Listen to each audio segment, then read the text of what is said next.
Hey everyone, so as you can already see, what we're looking at today is Octopath Traveller 0, and it's the prologue demo.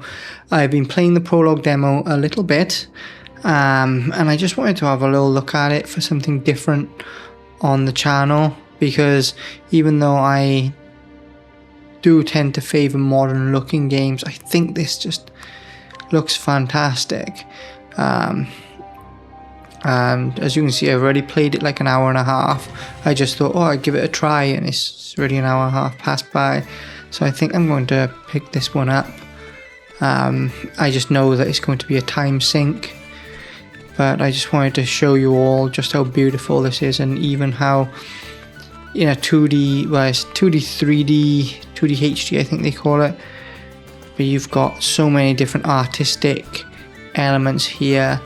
And lighting elements, you know, you've got god rays, you've got vignette, you've got a little bit of a defocus as well. This is just a stunning game. The way the colours interact with each other as well, it's very earthy in this area, and as you can see, you've also got depth of field as well, so it's not quite the miniature effect of, say, what's that Zelda game called? The one on the 3DS. Was it on 3DS? Anyway, someone will know the one I'm on about. It's not quite that miniature effect, but it is definitely gives depth to the environment. And this is kind of the opposite of the 90s, right? Whereas the 90s would be a 2D background with a 3D character. We've got a 2D character, sprite based. You know, sort of a very basic 16-bit looking character on a very detailed, you know, this is sort of PlayStation 1 era, but far more fidelity than that in terms of color depth and the amount of color. Oh, look at this, it's just a beautiful, beautiful looking game. The sound design as well. I mean, this is where you start realizing how much of a collaborative and mixed media experience gaming is, because this, I would rank this as highly as any other game that I've played so far, Pragmata, Resident Evil 9, as being one of the best looking games in March 2026, full stop. And I say that with no irony, and I'm not trying to be one of those people who say stuff to get a reaction. I don't need to do that. Look at that, we've got the shadow as the cloud comes over. Oh, look at that. A leaf falling in front of the lens. It's just a beautiful game. And it works well. It's not convoluted.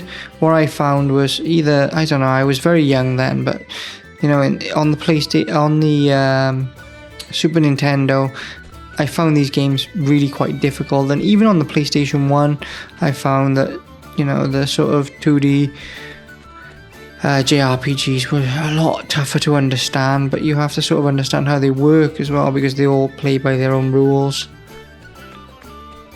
This one just okay, so we can't go out right now, so we're stuck to this little area. So I'll chat to this guy, is it, for the moment.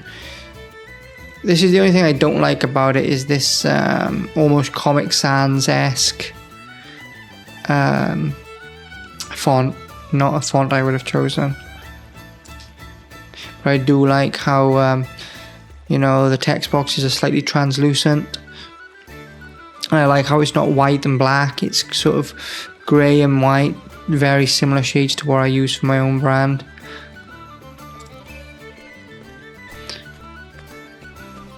And I think it's very difficult because 16-bit, I think 8-bit, maybe it's a generational thing. 8-bit is sort of too old for me. I kind of can't get into 8-bit, but for me, I think that 16-bit is like the short stories of graphics.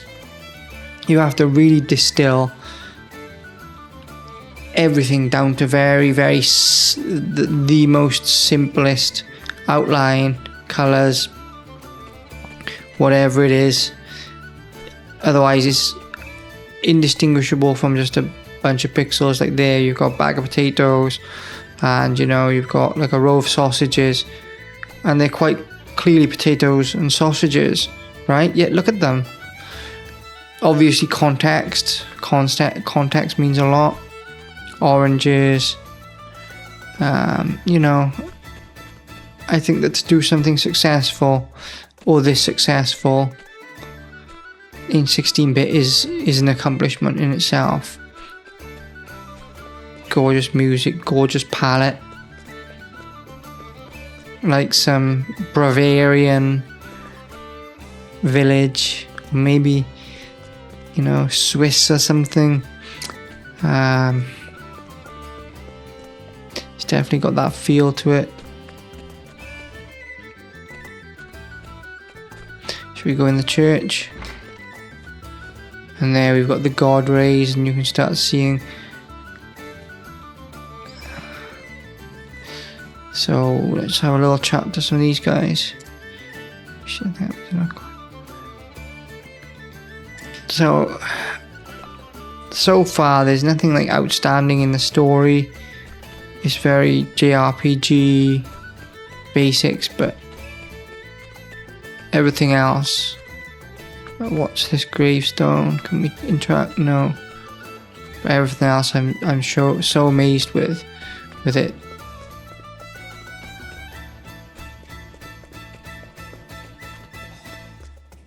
Look at the goblets. So I need to talk to this woman. So should we play the game a little? We'll play the game a little bit and then we'll call it a day, because I just wanted to show this off really. So you can try and get them to give you stuff, or you can ask them questions.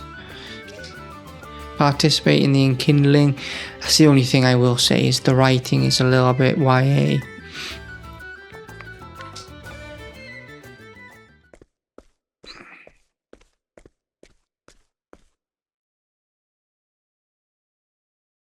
It looks like everyone's here. I forgot it was voice Now acted. then, before the ceremony, allow me to tell the story of the sacred flame. See what I mean? It's a little bit YA, it's a little bit... It is a tale deeply connected to this land. I would have dug it at In the 10 years beginning, old. there was nothing.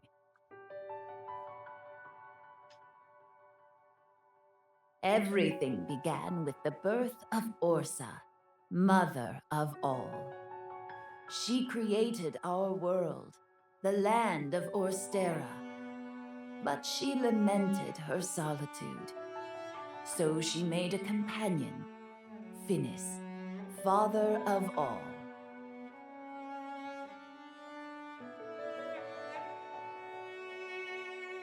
And together, they had 13 children, gods who were entrusted with the world's future. Though they each sought to improve the world, the youngest desired only to rule it. You know what? Like I had nothing but good things to say about the game, but as soon as we get into this is... Nah, it's not good. The 8 gods who first stood against their dark sibling fought long and hard. Like, how can they do so good with the 16-bit gameplay, and then we get this?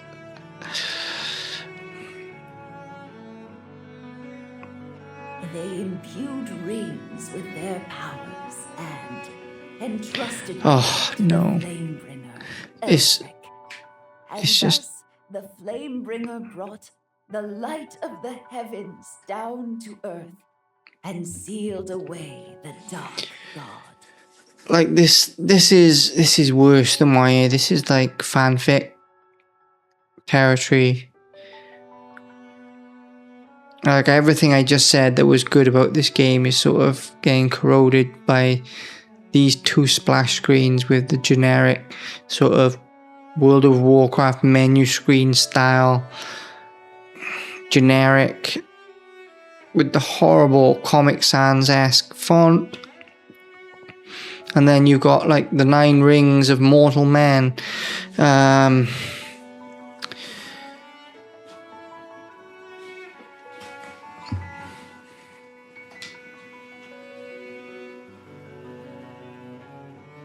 Taste is something that is indistinguishable, but it exists. To light the way for us.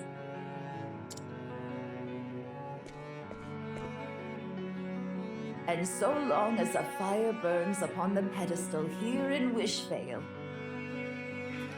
Like, this is why I do want to play this game though, because like the reason that Final Fantasy was so good is because they all had amazing fantasies, right? We shall be protected against the wickedness of the world. But then again, were they that corny? I can't remember. This is why I want to replay old games. It's like, you look at things with rose-tinted glasses, or just pull the good from them. But let's give this game the benefit of the doubt.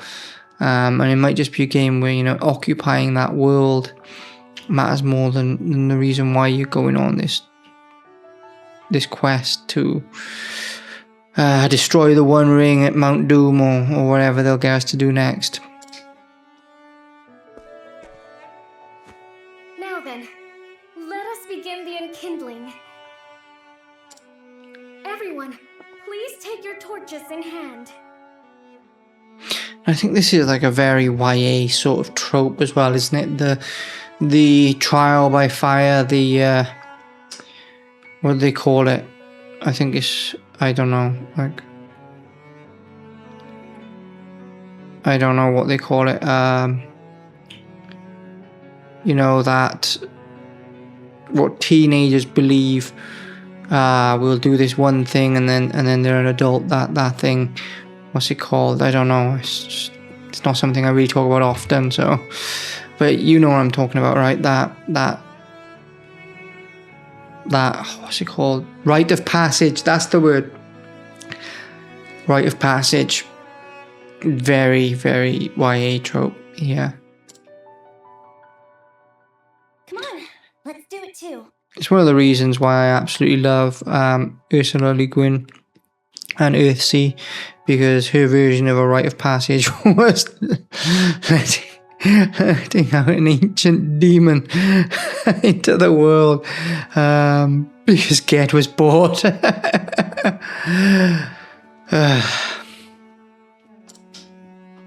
Let's light a beacon of hope for Wishvale.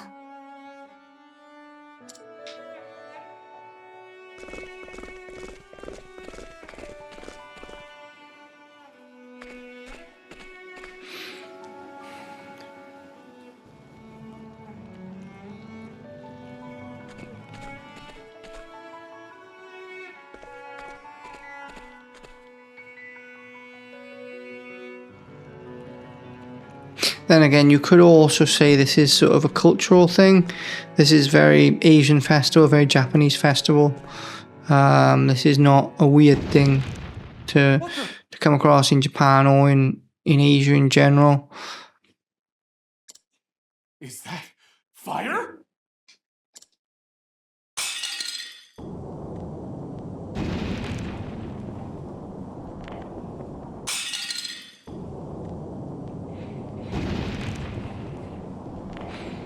Anyone getting flashbacks to Nibelheim? Just hearing do do do do do do do do do do do Sephiroth. What's happening?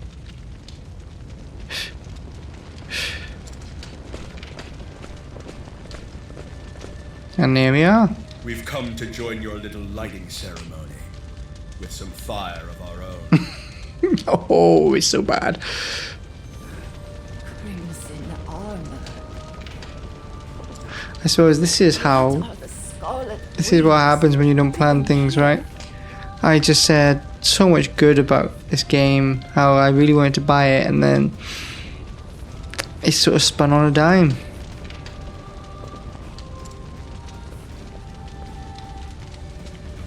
is the Flamebringer's ring.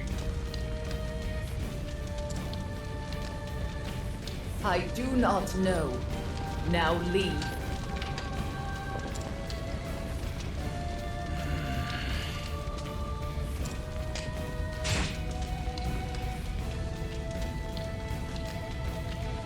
Okay.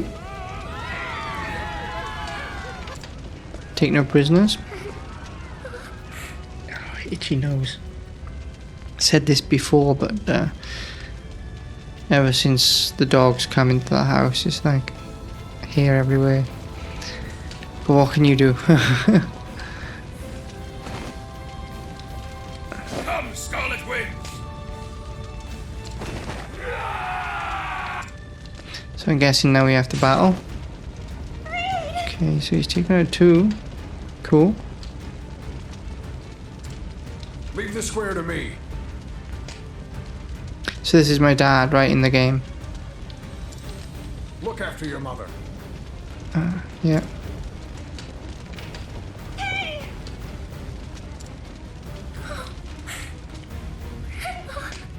Guessing she's the healer, right? Lorana, you have to be strong. Lorana! Damn it all! Come, Stia, with me! Okay. So we're gonna get the death of the father moment here. Right. Never expected to meet such a skilled What's that swordsman. other trope? That reluctant hero, death of the father, rite of passage. Commander Titos, why have you come to Wishvale? Why indeed? Take it back. Take what back? You called this town worthless. And I won't let So that's a very outsiders that's like a very Japanese denigrate sort of the like. people who live here. I think that's sort of lost in translation a little bit. I can definitely see the Japaneseness of that. That is something that, you know, would have struck a nerve to someone Japanese, that they love. There's a lot of pride, and there's nothing wrong with that. I'll say that now. There's nothing wrong with pride in your home, in your hometown, in something that you actively work to keep up. It's one thing, like the Western way, where you just live there and you expect everyone else to sort of like keep it up. Whereas in Asia, well, especially in Japan, you know, it's a community thing. Everyone looks after their community. Everyone takes pride in their community. Pitiful. Tell me, what do you know of the ring? Supposedly, it is in the possession of someone in this town. I don't know what you're talking about. So he's come for the ring and he'll burn everything just to get it. Your sword arm truly is impressive. Why don't you join my forces? Never.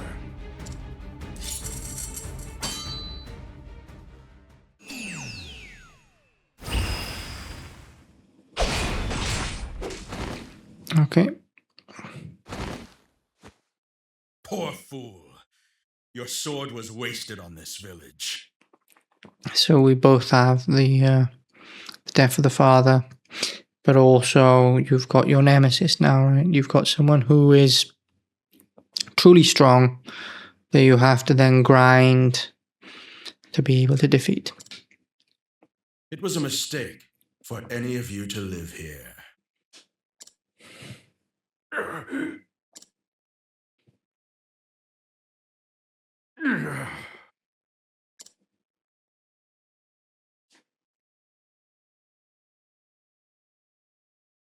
Very tropey.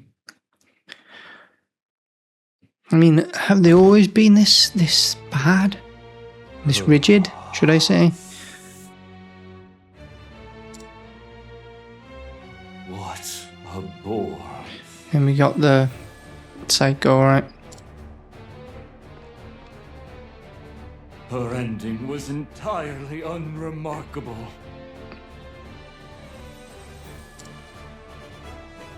I couldn't even write a single worthwhile passage based on these events.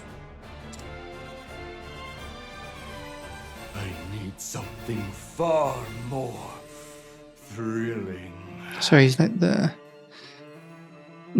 decadent tyrant would be, I suppose. Fitting, maybe. But again, that's the trope, isn't it? You know, the weirdo.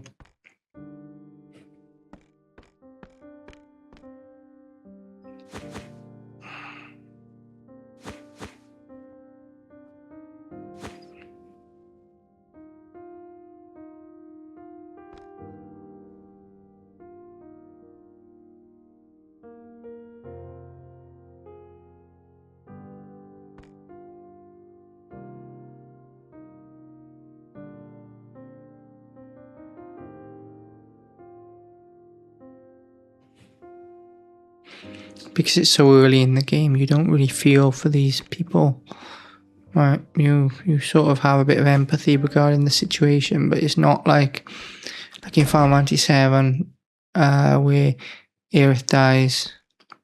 You're truly attached to that character by that point. That is good material. Reminds me of who's the dude out of JoJo, the one where they're in the town. The one who carries a hand in the bag. Coming here all alone. Kira, right?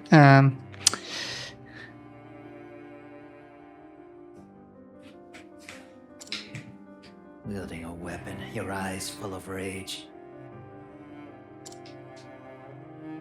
Ah, wait. I think I understand. You want me to put you out of your misery, don't you? Just... Okay. Okay, so this is cool. I love how different they look, how more realistic the knights look, and then you're just this little scrawny dude. Let's attack this dude. My skills. Abide. Downward slash. Learn skills.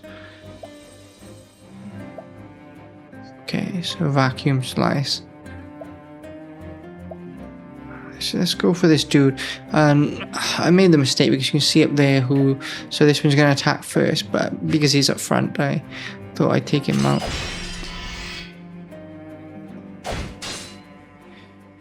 Okay. And then the team arrives. Great. What do you think you're doing? Do you have a death wish?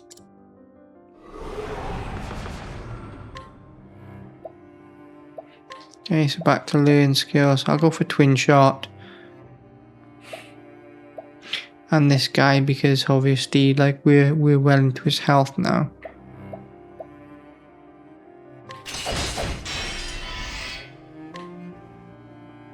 See that, what skills does she have? Chop wood. Pen. What skill does he have?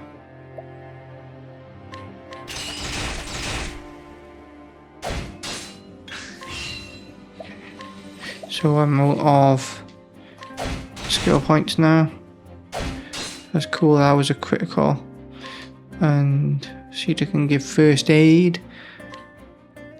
I'm presuming the other girl has ended up being a healer, right? Or will be a healer. Brilliant, that's one down. Okay, so he's actually got an axe as well.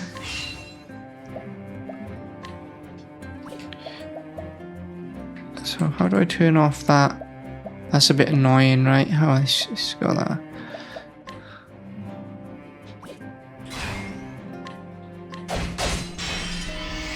Okay, so the boost is we can attack twice.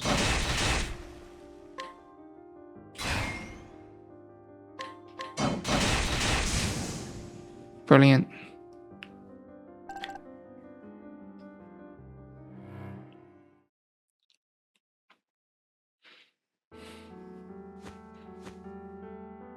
Is Yusha?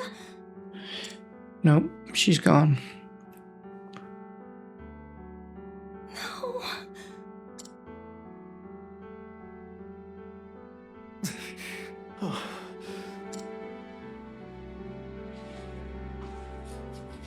Come on. Maybe I've just aged out of this sort of stuff, or maybe I just see through the tropes a little too easily now. You know, once you peek behind that curtain, it's hard. Wishvale. Damn it! The flames are getting stronger! Come on! This way! And now they're forced into their journey, right? Please be okay.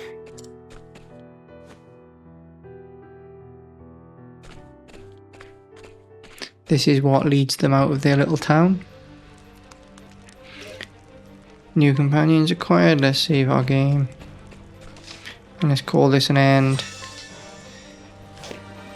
But this wasn't actually the first time I've tried to get back into JRPGs like this.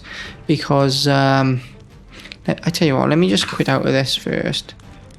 Can I quit out of it?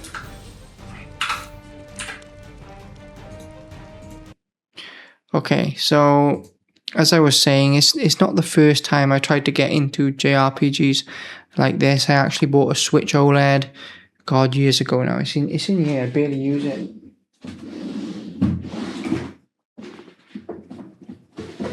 So I've got the Switch OLED, which is a beautiful console in and of its own right, but I just couldn't get on with it. So there it is. You all know what a Switch OLED is like, right? And what games have I got for it? Because I bought it in the UK, but when I came to Thailand, I just put all the games I had in this little pouch. But I always think of show and tell. It's kind of fun.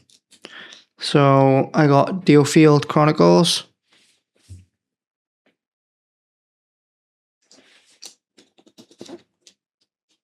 Triangle Strategy.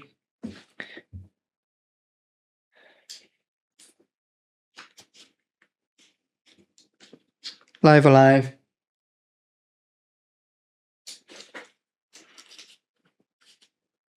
Fire Emblem Warriors. I got this because I love Fire Emblem and I love the Warriors games. Surprisingly, that might be a surprise to some.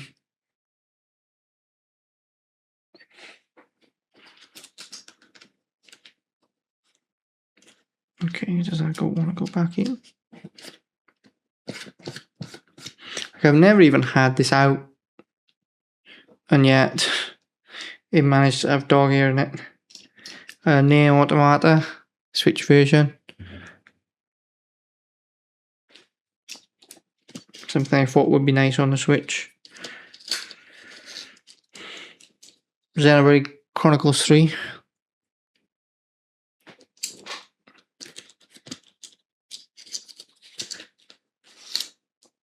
Persona 3. And finally, what do I have in the console? If I remember, it's Digimon Survive.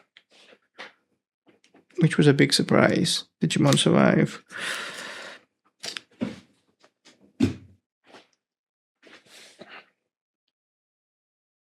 Yeah. So, just in case people are thinking this is a little bit off-brand, for me, Japanese RPGs hold a very dear place in my heart. I grew up on Japanese RPGs. The first game that I really loved was Final Fantasy VII. I played 6 before it. But Final Fantasy VII was the first that I really loved. And all the way up till... I still enjoy them. I can't say I don't enjoy them. I still enjoy them. Before I sold the PlayStation 5, I was playing Remake No, Rebirth. The second one, Final Fantasy VII Rebirth. Not a fan of what they're doing with it. Even though it's nice to spend time as the characters again, I'm not a fan of what they were doing with it. Did enjoy 16 though. And you know, even like on my Xbox Series X, back in the UK, I played a lot of the Namco Bandai offerings. Code Vein 1, I know Code Vein 2's out now. Scarlet, what's it called? I forget the name now, but that's really cool. The the really cyberpunky one. What's that Tales of game? There's just so many of them, but you know, I really did try getting back into it. As you can see, I've got Grand Blue. It's not out of character for me, but I do find it much harder to get into. I don't know if it's because the narrative is at that YA level, whether on purpose or not, or whether it's because I can't say it's due to time, because I will sink time into like an anime series, no problem, if I enjoy it. So I can't say it's a time thing, but there's definitely a barrier to entry now that there wasn't before, psychological most likely. But JRPG's big part of my DNA, massive part of my DNA, and a part of Banshee DNA as such. So let's end this. This is Banshee Interactive. I'm David Roberts. And remember, this is not a simulation. See you in the next one.